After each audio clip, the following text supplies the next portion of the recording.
involved in the citizens panel, which took place as part of this research last June, but I'll let the experts tell you a little bit more about that in time. Joining me to discuss the paper and the prospect of reform, I have with me today a varied panel of experts who will be guiding our discussion and answering your questions in time. Ken Gibb is a Professor of Housing Economics at the University of Glasgow, where he directs the UK Collaborative Centre for Housing Evidence. He's been working since 1987 on local taxes and contributed to the 2015 Commission on Local Tax Reform. He's currently writing a book on housing tax reform for the Policy Press and is, of course, today's paper's co-author.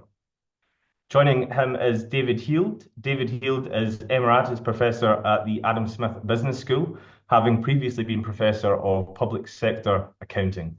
He is a member of the Scottish Government's Tax Advisory Group and has given evidence at Holyrood and Westminster committees on devolved and local taxation both. In October 2023, he chaired the Royal Society of Edinburgh's ad hoc working group, which produced an advice note on council tax reform. We also have with us today Deborah Hay. Deborah Hay is a senior policy advisor with the Joseph Rowntree Foundation, who are working to accelerate the transition to a just future free from poverty, which protects both people and the planet. Based in Glasgow, she works on the contribution that housing and social security can make to reducing poverty in Scotland.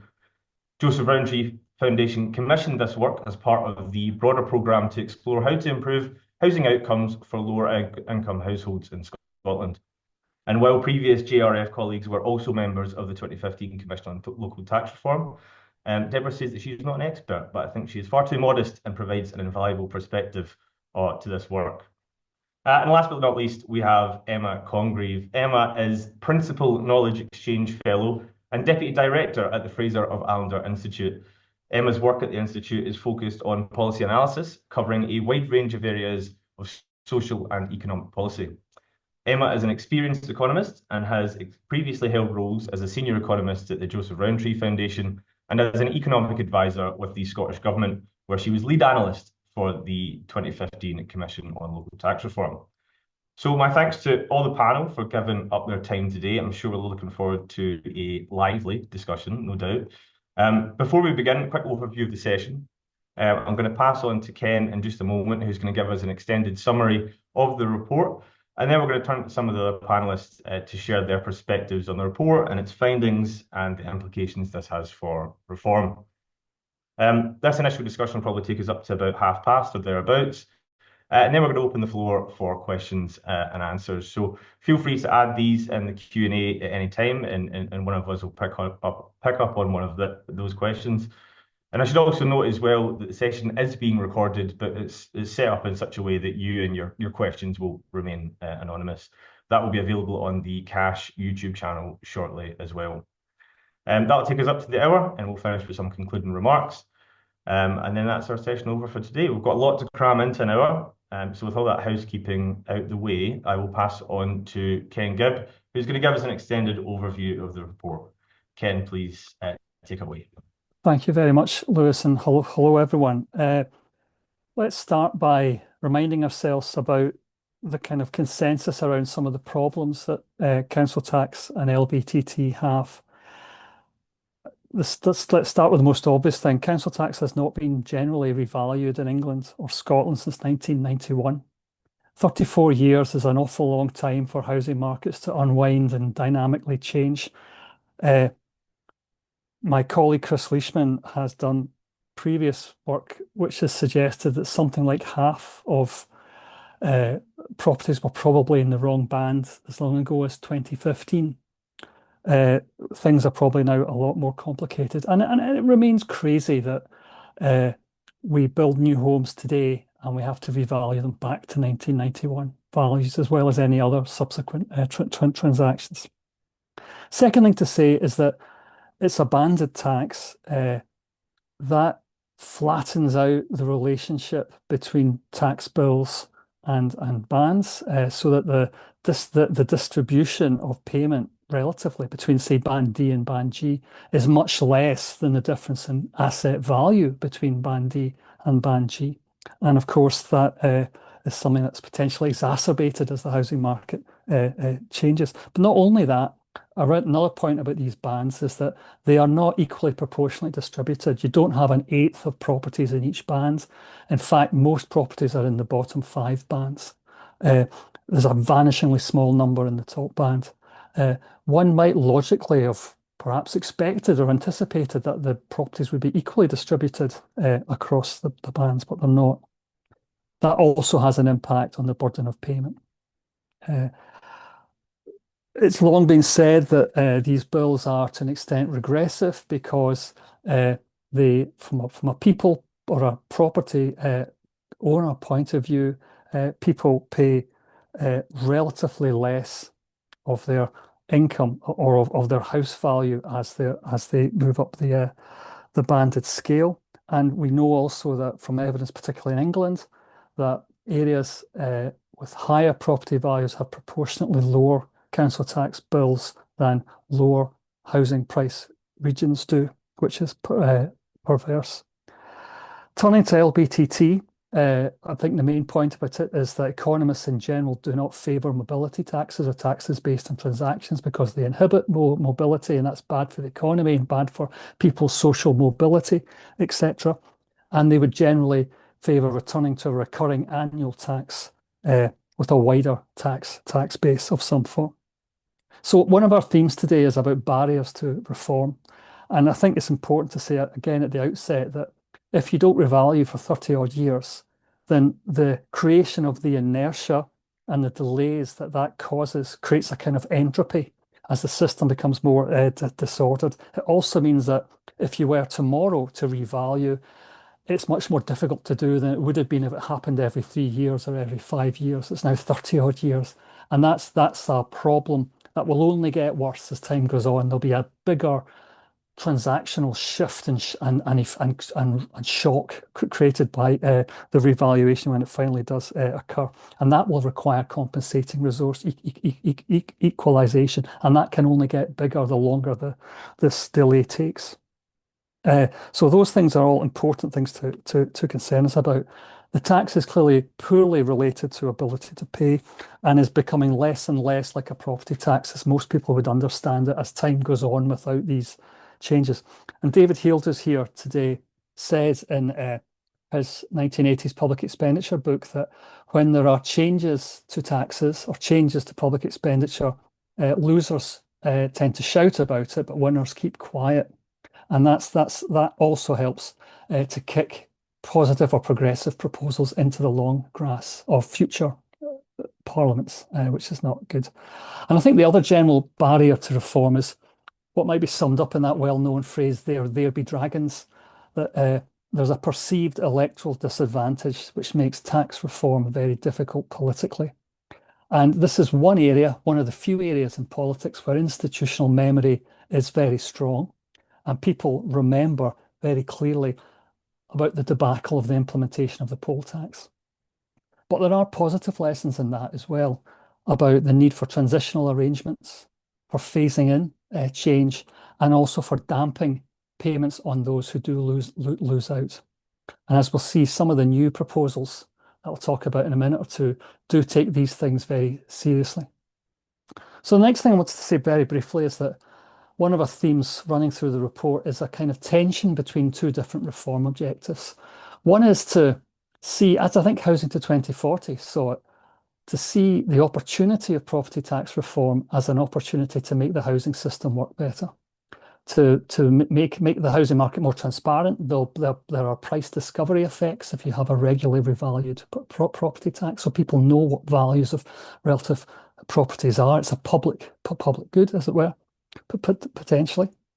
And at the same time, you can tax housing wealth, which is largely untaxed, but is an incredibly important source of intergenerational inequality and a store of where that unequal wealth is captured. And that is a massively undertaxed element. And of course, those two things are related. It's a store of wealth in part because it's undertaxed, but that's also arguably bad for the economy.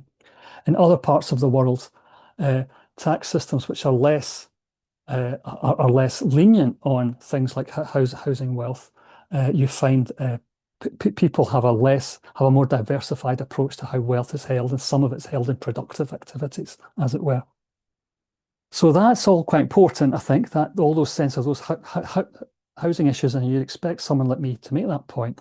But secondly, these taxes are taxes for a purpose. They are trying to fund an element of local government, and they're trying to give some local government discretion over tax rates and such like. So having a good local government financial system is important, and a property tax is seen by many countries around the world and historically to be a good way of doing that. It's a technically very sound tax. It's immovable property. It's a hard thing to hide or lose, as unlike people were in 1989 and 1990. So the point I'm making really is that those two claims on what you can do with these taxes may have to be traded off to some extent. There may be some issues of challenge there, and I'll come back to that in a few minutes. So these issues have also risen because since about 2018, a number of authors have started coming forward with a range of proposals to reform property tax. And while they are all different in some respects, they are similar in some very important respects. And I just wanted to say a little bit about what the similarities are. First of all, they all propose combining the revenue of both council tax and LBTT, or stamp duty, because they're all about England actually, but the same principles would apply in Scotland. In other words, abolish both taxes, raise the same amount of revenue, but do it with a new tax of some kind, which would achieve that. So it might actually end up being a split tax, some revenue going to local government, some going to the Scottish government. Exactly the same thing happens today in Northern Ireland, for instance. So there's nothing scary or different or strange about that. Secondly, those who propose this generally see the tax having a local government discretion over the tax rate setting powers. So like they have just now, when there isn't a council tax freeze, they can set the rate. And this is generally known as a proportionate property tax because it's a percentage tax on the regularly revalued current capital value of the properties. The systems would always include regular revaluation. They'd include some form of payment deferral schemes, and they might include some kind of rebate scheme, but we'll come back to that. They also, as I said earlier, contain transitional elements and damping elements as well. And the one other thing that brings them all together is that they're all essentially taxes on owners only. Therefore, they are to tax owner-occupiers and to tax investors, i.e. landlords. Unlike the council tax, this is not a tax on all households. It's a tax on owners of residential property, as it were. So going back to the local tax commission in the mid-teens, as it were, in the last decade, I was very struck by the work of Enid Slack at the University of Toronto, who's very, very impressive international expert on property taxation. And she's done some really good work on good practice in reforming property taxes from around the world. And she makes the point that property taxes are generally considered to be very salient. People are very aware of them, but they're also viewed by many taxpayers as being arbitrary or presumptive. So if you're trying to change the system to improve the taxes, she argues that property tax reform should be aligned with good service, visible service improvements, that you're improving the system of local government while you're going about it, that there should be annual revaluations, deferral and rebate schemes, transitional arrangements, and it'd actually be good to avoid banded property taxes. She makes the point that very scarcely any countries in the world have banded property taxes, and there are probably good reasons for that.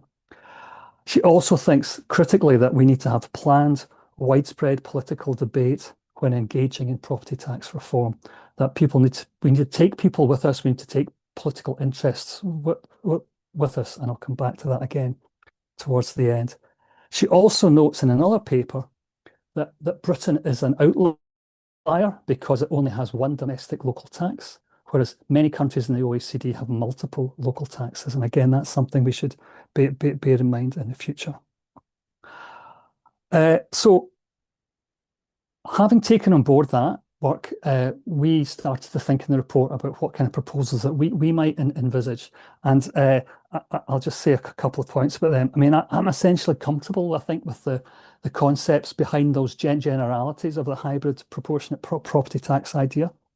I quite like the radical idea of abolishing a tax on mobility completely and paying, but raising the revenue through a single property tax.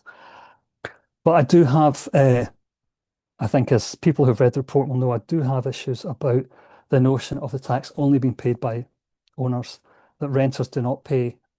What that implies is that renters do not pay a local tax, but they still presumably vote. I think that would be accepted by many of the people who would instinctively oppose property tax reform, but this gives them just a great thing to land on and make their claim. Why should 35 to 40% of people not pay this tax? And I know I'm sounding like Mrs. Thatcher when I say that, but as somebody said to me the other day, this is actually about giving that disadvantaged group who generally rent their homes, making sure that they do have a political voice and that local government decisions don't get, as it were, hijacked by the property owning, asset owning groups who are also voting and paying a tax. So it seems to me that we do need to find a suitable way for tenants to contribute to local government finance. And for me, the simplest way to do that, as I'm thinking right now today, I observe the right to change my mind about this. But my view today is that we should get them to pay some kind of tax in relation to the rental value of the property.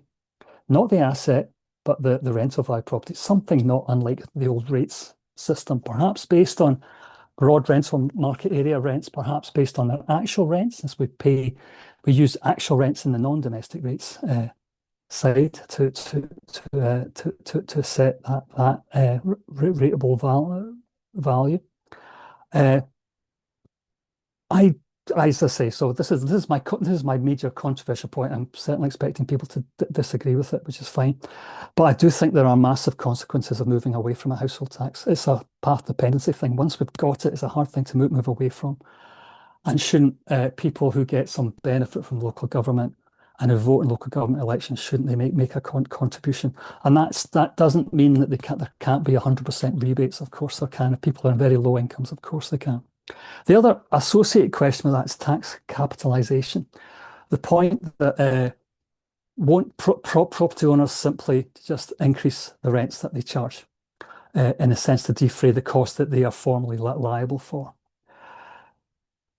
First thing to say is that to me has always been an empirical question.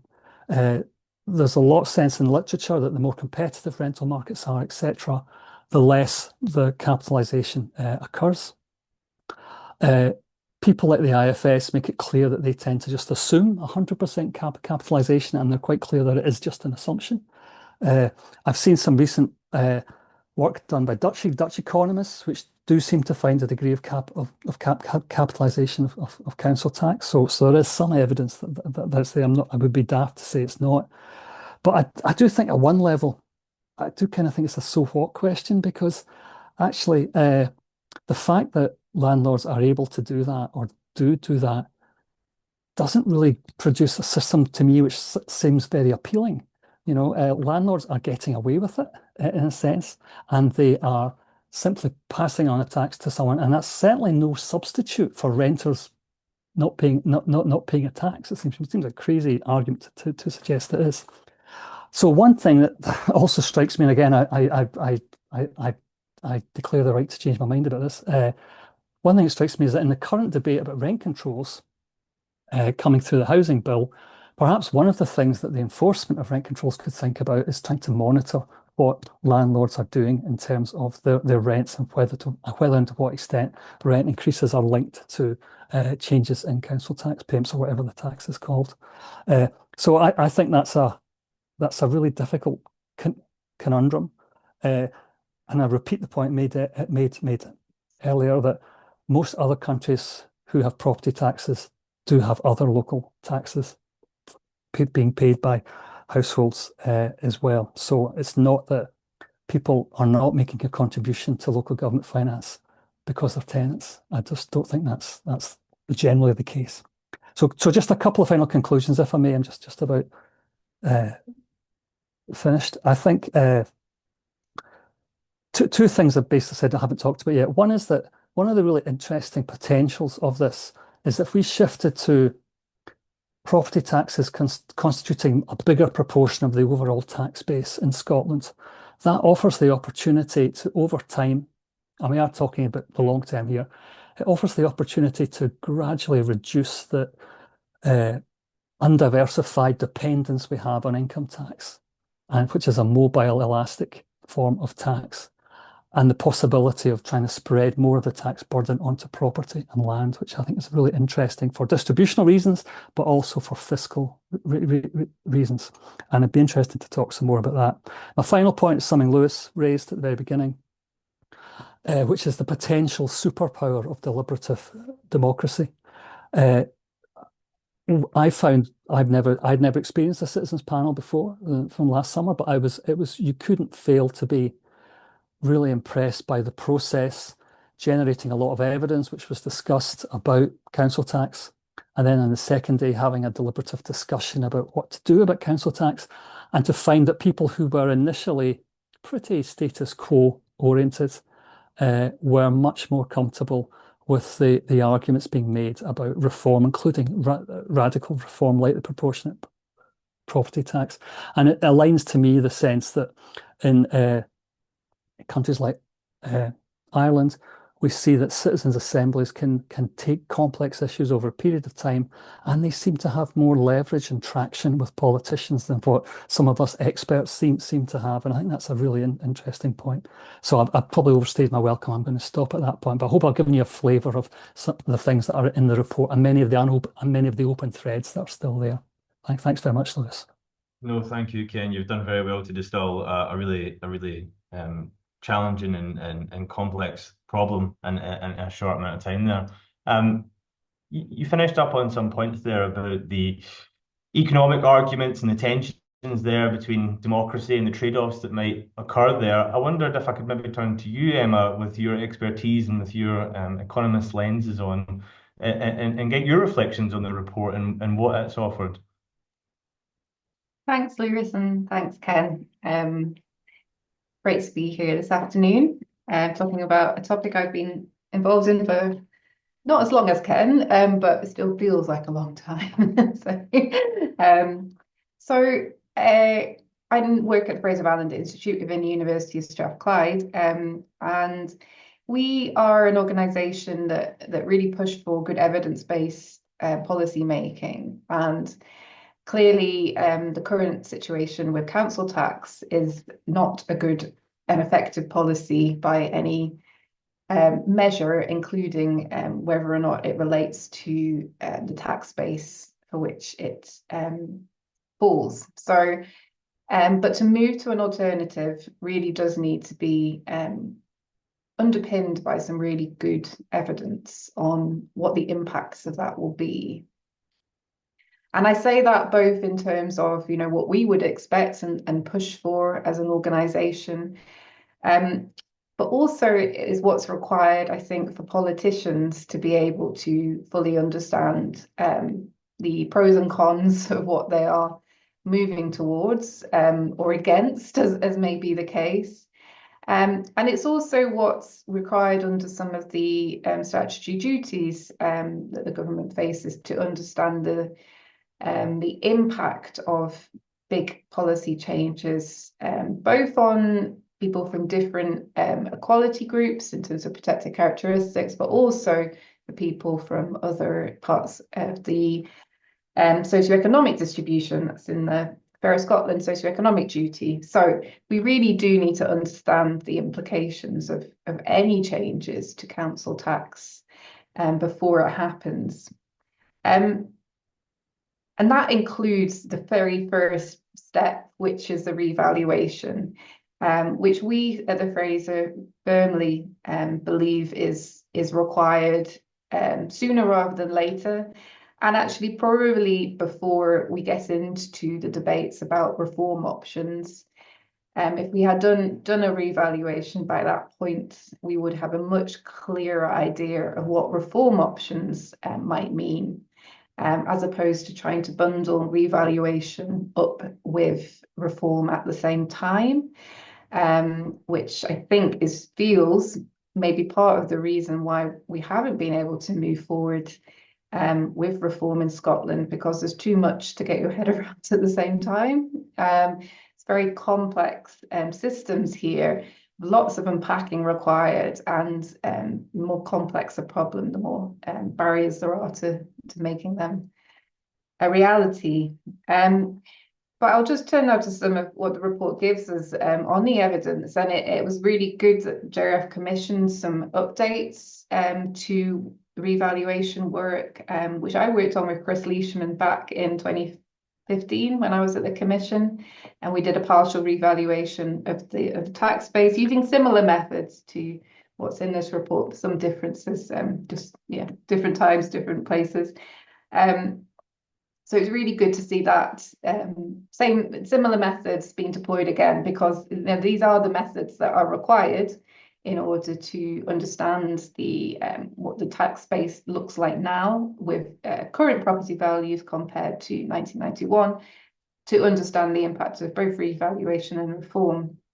This report gives us a new set of figures and a good understanding of what this looks like. But again, it's only a partial revaluation. We've only got 8 local authorities this time, different set of local authorities to the 8 we had in 2015. So, but yeah, I think we still do need to deploy these methods to understand the whole tax base for all 32 local authorities in Scotland in quite a lot of detail.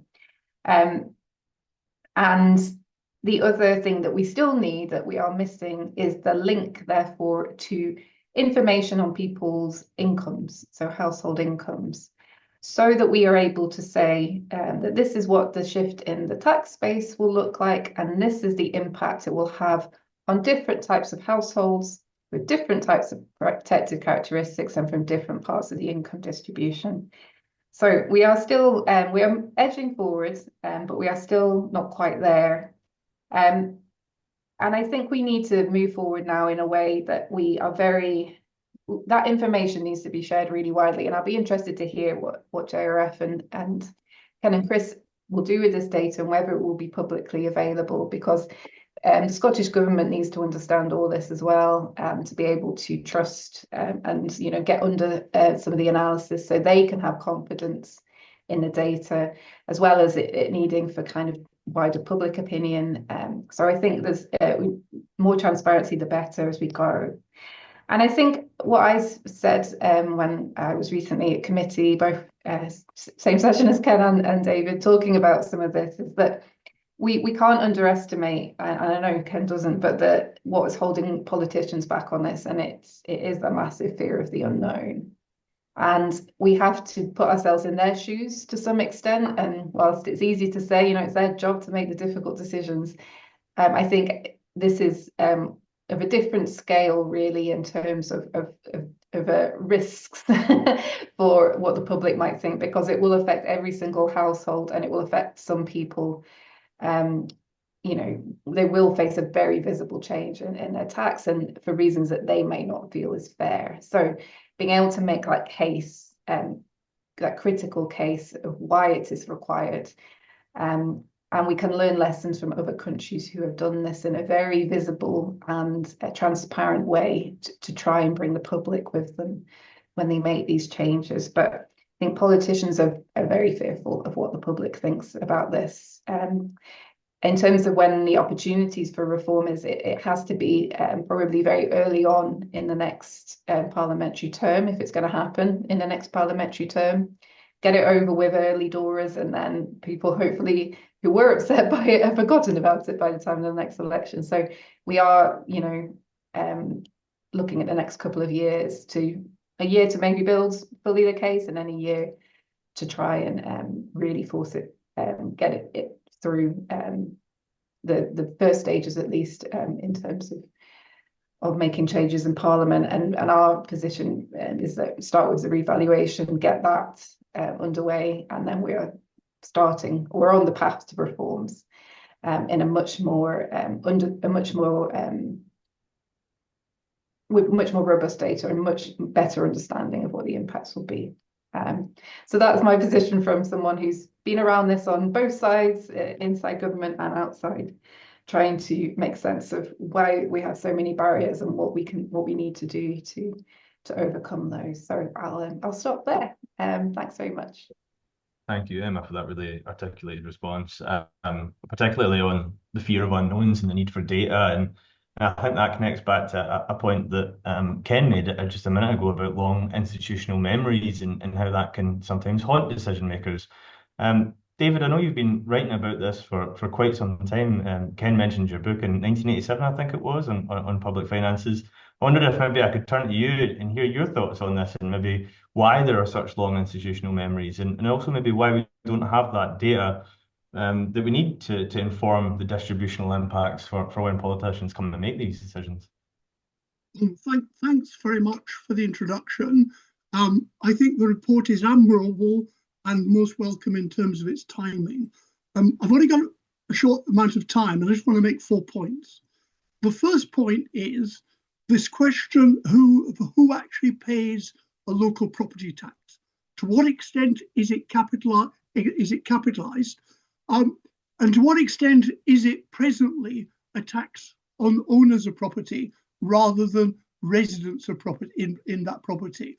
I mean, one of the historical long-lasting arguments for local authorities having a property tax is it's a means of accountability between the council and its voter citizens.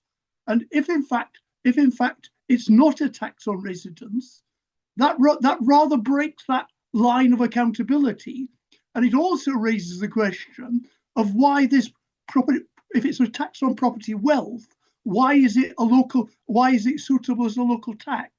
So I think there's a really important issue there, and we've seen it recently in a completely different context, because the kind of OBR and the IFS seem to take the view that the employer's national insurance is actually a tax on employees rather than a tax on employers or customers. So I think we need a lot more clarity about what the effective incidence is rather than the kind of nominal incidence. My second point is the reason why land and building transactions tax is not as unpopular as council tax is it's a tax on a subset of the population, and one only pays it occasionally. And so I think that I completely share Ken's distaste for land and building transactions tax, but I think one has to recognise that shifting it from a periodic tax to an annual tax will have significant political implications. My third point is I think that where I could disagree with the paper is I think that valuation is a much bigger problem than the paper implies. I've never seen previously the argument that the 1991 valuations were drive-by valuations. I thought they were done by RICS qualified surveyors. And I think that any attempt to use hedonic modelling as the sole driver behind valuations will scare ministers to death, justifiably, because they'll be taken to pieces in public by people coming up with actual current transaction evidence and professional valuations. So I think that the technologies that the researchers have used are extremely valuable in letting us understand the problem. But I think there has to be a professional, qualified valuations, qualified chartered surveyor valuations of certain. I mean, obviously, not every property is going to be valued. Every property is going to be valued, but one's going to have to point to the professionalism behind it. And I don't think economic modelling is going to satisfy the electorate. The whole point is that in 1991, I was extremely sceptical of banding. I've a bit more sympathy with banding now, and I don't think the arguments in favour of banding actually do come out in the report. I think one of the arguments about banding is it reduces the incentive to appeal. If you look at bands, for example, like band E on the modelling at the end of the paper, the range is about 100,000. The incentive to appeal against a band is much less than the incentive to appeal against a precise valuation. You can always hope to get something off the valuation. You're pretty unlikely to get out of a band unless you are very close to the band boundary and you know what the valuation of your property is. The other point I think is that there will be a political campaign to actually disrupt the system. So I think that one of the things that because the changes are going to be so big, there's going to be lots of appeals. But I think you might get poll tax type movements against the valuations. And I think that the banding gives you a measure of protection from that. And I think goes back to the historical evidence. There was huge amounts of appeals against domestic rates valuations. With banding, the appeals went down by a very large extent. And my fourth point is that one has, and this is acknowledged in the paper, one has to think very carefully about how this fits into local government finance as a whole. There's a theoretical question about how much equalisation there should be for different needs and different resources. There is also the question of to what extent should people pay more for their local services if one believes it's a tax on residents because they happen to live in a high property part of Scotland. And one of the things that is in that 35-year period, there's been a big shift of prosperity from the west of the Scotland to the east of the Scotland. So it's going to have very big regional effects. So I think that the question of you cannot talk about revaluation, and I agree with Emma about staging process, do the revaluation first. You can't have an argument about revaluation or about changing the tax in a fundamental way without considering to what extent the poorer councils in terms of taxable capacity are going to get compensation, because we have a very, very big shift in own resources. If you went back 25, 30 years, there was a very thorough system of resource equalisation for Scottish local authorities. That has got eroded over time, and the prosperous areas are now more willing to argue against it than they probably were in the past. So that's my 4 points. Thank you very much. Thank you, David. That was really interesting and insightful. Before we come on to Deborah, if I could just remind you all that the Q&A function is live and you can put questions in that at any time. Deborah, if I can come to you, I mean, we've heard some perspectives here from economists, and I want to know from your perspective at Joseph Rowntree Foundation, how useful was this report for you, and what questions did it raise for going forward?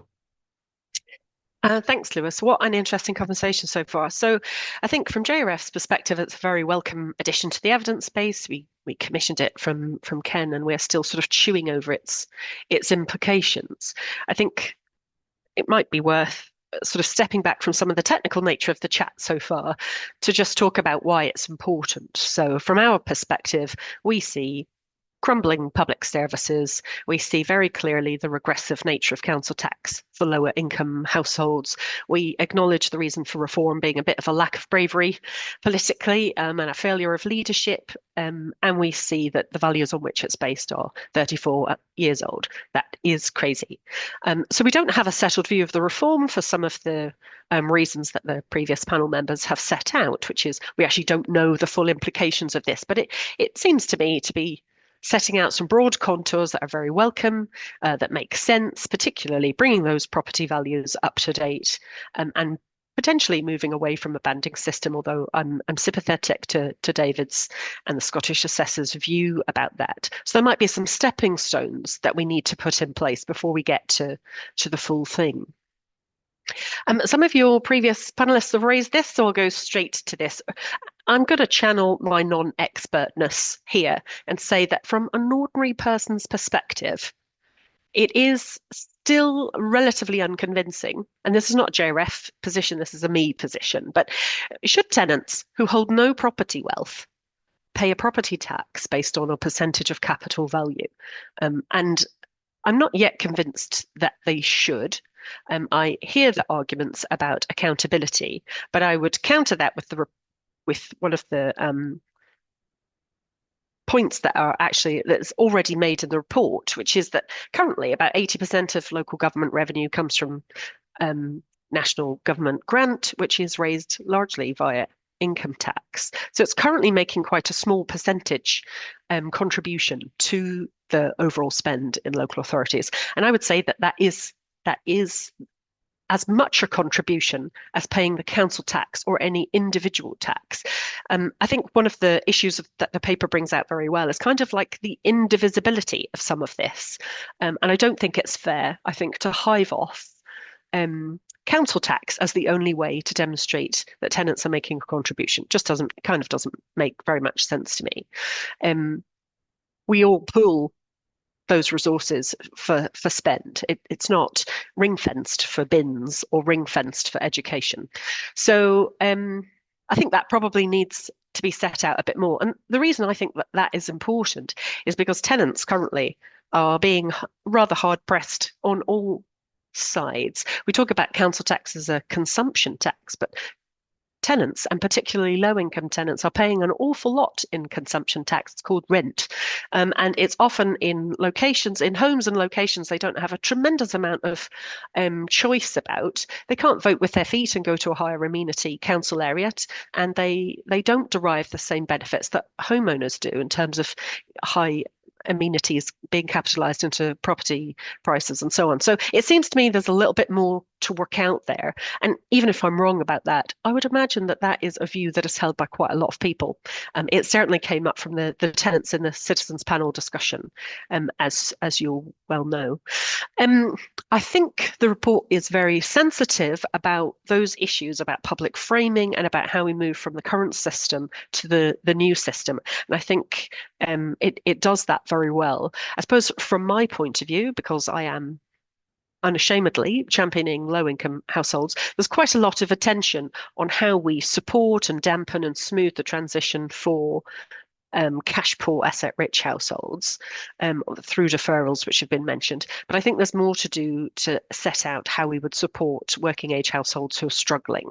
So whilst it's true that the current council tax rebate system supports very lowest earners, people on the very lowest incomes, there's quite a big chunk of people in the middle who are really struggling, who might get caught by some of these reforms. So underlining the point that have been made already, that we would really want to understand the distributional impact for some of those people. And we might also want to reflect, or I might want to reflect, if I want this to be a sort of pure property tax, what this might mean for new mortgagees who are paying record prices for their homes, who won't necessarily have much in the way of equity and wealth in their home. Again, we'd want to just think through what some of the implications for that might be. Emma's covered that issue about really understanding what this means, not only for individual households and different types of households, but also for all 32 local authorities. But I do like some of the elements in the report, which I do think are new, in the sense that Ken has drawn on that more modern academic research, looking at how do we make the property tax regime as a whole work, not only for low-income households, not only for councils, but also to prioritise things like a green discount. I think the LBTT thing is something that I know excises economists a great deal. David's point about the public aren't quite as excised about it because they only pay it once.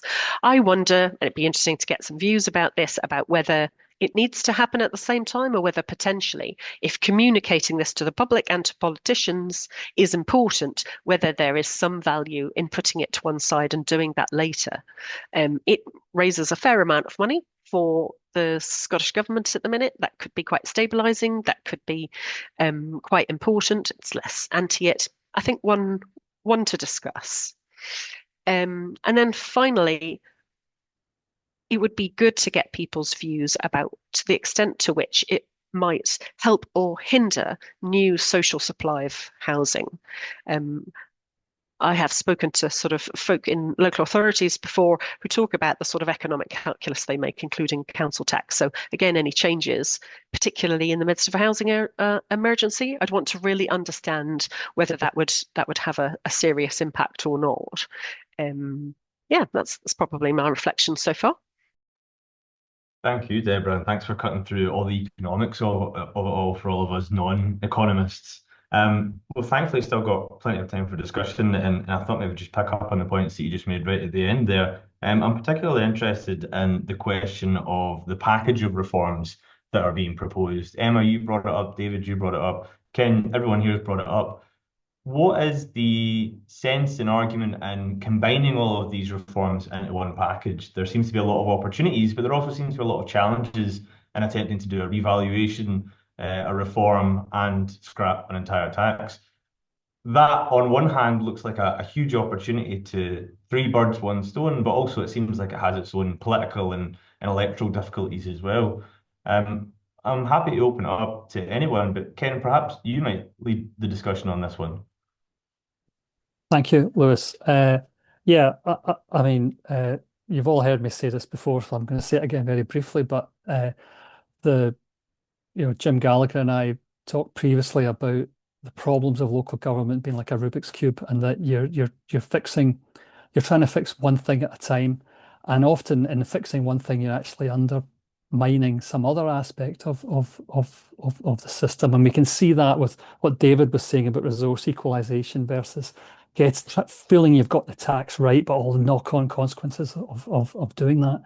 I mean, one element of this, which is really implicit in what we've been saying, and I think needs to be explicit, is actually about trying to reverse the centralisation of the relationship between local and central government in Scotland, and that's what I would describe as a normative point of view. But I do believe that local government should have more power and have a bigger share of the budget that it runs. And that's partly about the property tax on households, but it's actually also about non-domestic rates as well, which is another highly controversial issue that is very political as well. But giving genuine control back to so ending a national uniform rate is quite a step to take, but that would certainly change the position of local government considerably in terms of the share of revenue that it has control over in a direct sense. Because one of the consequences of having that really small share that's been mentioned is the gearing effect of that is bigger. The smaller it is, the bigger the gearing effect is. So the bigger increases in tax bills are for a given percentage increase in expenditure, and that's a really undesirable feature, which was a Thatcherite thing, but we still have it today very, very strongly. So yes, I mean, I think being realistic, you have to try and work out the order you do these things in. But I think that the difficulty is that we all know how many years it's going to take to go through an effective revaluation process. I don't think the process itself is that timely. It's setting it up and getting all the processes and accountabilities right are incredibly complex. So there are so many steps to go through, and that just does not look good against the electoral cycle, and just the real difficulty of, particularly if there's any trouble in the first stages, will the second stages ever happen?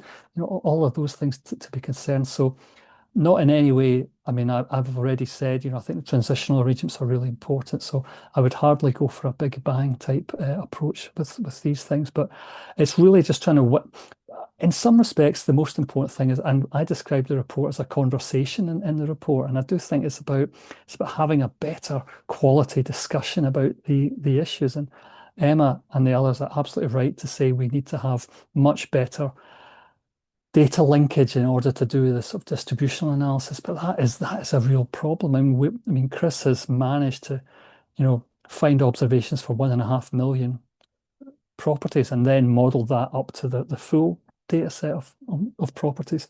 But trying to then get good income data at an individual household level is, that's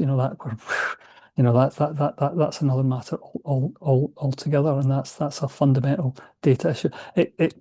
When Emma raised it, it just got me back to our long-standing debates about the census and having income in the census and that sort of issue.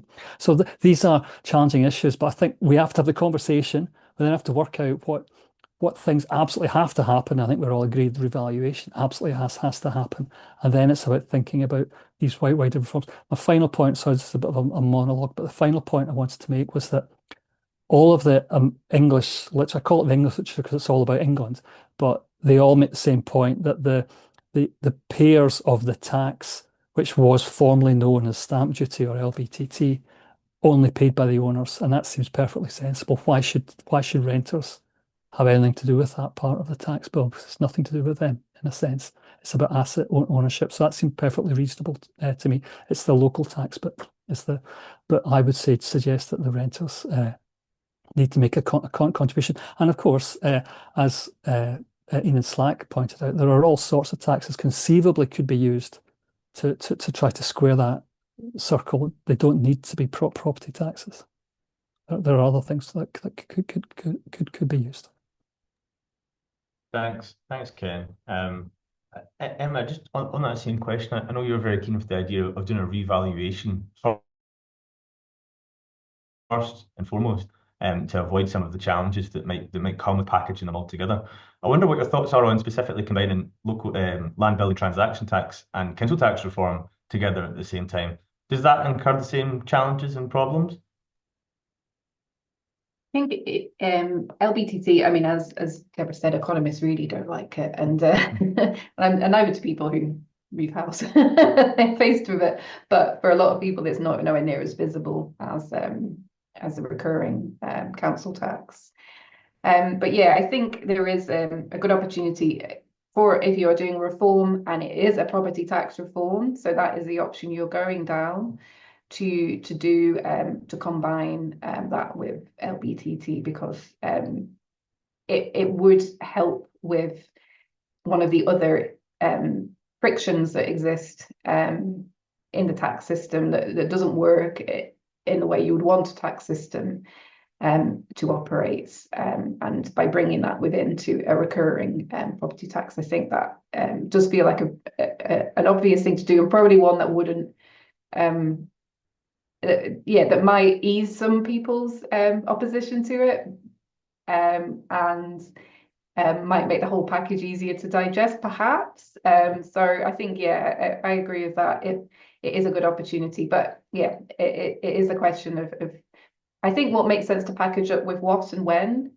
I mean, I think we've tried. I mean, the Commission in 2015 came following one about a decade earlier, the Burt Review, which did very similar work, came up with very similar conclusions about revaluation and reform all in one. And I think we just have to acknowledge that has not happened on two occasions. And partly, I think it's because it's just too much to do it in one go. That is, I think, one of the key things. And so that's, I think the LBTT and council tax, property tax reform together makes sense. Challenge and an opportunity, really, isn't it? Yeah. Switching gears just before we finish up here, we've had some really interesting point made in the Q&A, and it links back to David and Deborah's point about liability and incidence. The point was, just out of curiosity, as a way of stimulating discussion, I agree with the last speaker that tenants should not pay property tax since they are not owners. But what about the banks who indeed own part of the property until the mortgage is paid off? How would they contribute to property tax? It's a thought puzzle, I suppose, that one, isn't it? But it gets down to this question that I think is burning on everybody's minds: is who ultimately should be liable to pay this, and what are the impacts then on local democracy? David or Deborah, perhaps some more reflections on that just before we wrap up. I'll nip in So thanks, Speaker, for being the lone supporter of my tenants shouldn't pay property tax. Much appreciated. I think it goes to that issue about looking at a suite of taxes at local level and what impact they have in the round. So Ken mentioned latterly their non-domestic rates and this idea about giving local authorities a greater share of the tax take and a greater autonomy over that tax take.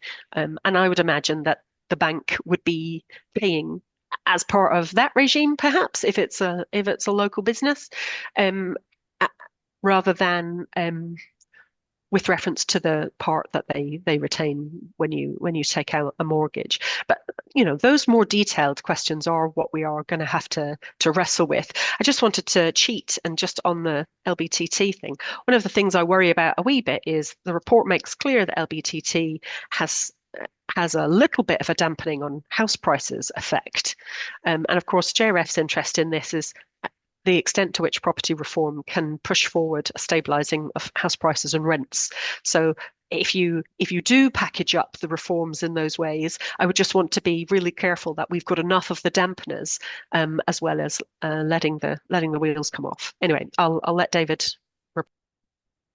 Thanks very much. I just want to make a technical point, which is that because of the way that the devolved financial settlement works, there is a block grant adjustment in relation to a stamp duty land tax in England.